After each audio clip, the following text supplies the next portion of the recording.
Sakto morning mga kasakto, update tayo sa ating kanlaon beans. So ngayon mahaba na, lampas tao na talaga. Tatayo tayo dyan lang tayo, hindi lagpasan na tayo ni beans sa edad na ngayong araw na ito is mag 54 days old. So 54 days old yung edad na, 52, kasi ngayong September 8 mag 60 na ito.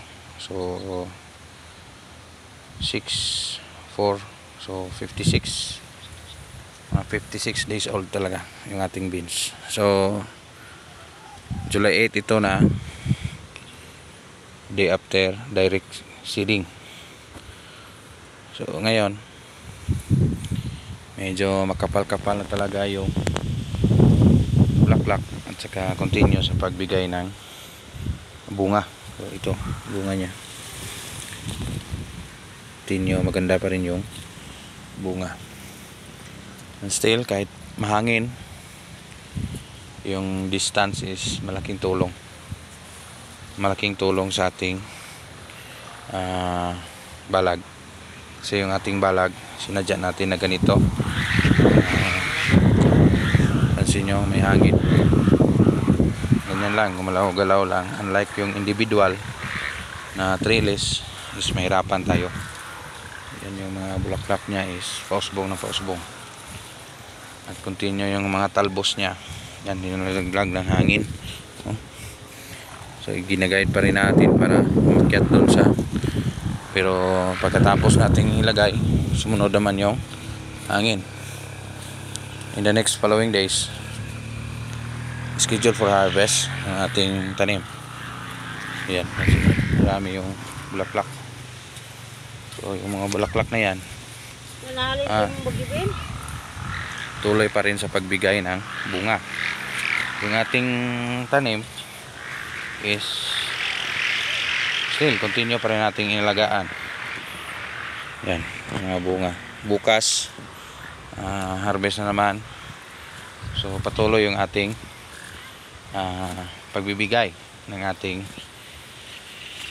sapat na nutrisyon sa ating tanim, nang sa ganong hindi malaglag yung mga bulaklak at tuloy-tuloy yung pagkain niya is abono, linis sa puno, continue sa pag spray after harvest. Every after harvest, sundin natin ng tamang insecticide. So sa area na ito medyo mahaba-haba na talaga. Mayroon ganito bigat, so mayroon namang hindi gaano ganun kaganda. So pero yung quality niya, basta bago pang kaya nito, bago pang harvest, mag third harvest tayo bukas. So bukas third harvest, so may mahaba na talaga. So walang problema yan, basta si beans is yung quality niya is still may paglaban pa rin sa ibang variety, gaya ng mga ibang yung mga short beans. So yung ganito kasi, pag hindi ito maalagaan ng mabuti, tiyak yung mga bulaklak niya is kusa lang maglagaglag. Nalagaan pa nga natin, pero may iba pa, marami pa yung nalaglag. So sa pag-maintain nito, pagkain, spray, dapat update ka. Harvest, oras ng harvest, dapat makuha yung ganito kalaki. Yan, kita ko. Yan, haba yan. Pencil beans, yung tawag sa iba dito, pencil. Sa aming lugar, pinapangalan ko sa lugar na to. Sa iba naman, tawag nito is bagyo beans.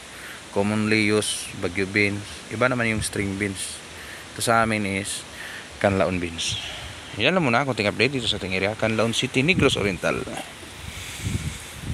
Hindi man natin alam ngayon at magpakailanman bababa at tataas yung presyo. Importante may tanim tayo, makain tayo sa araw-araw. Salamat, Insakto TV.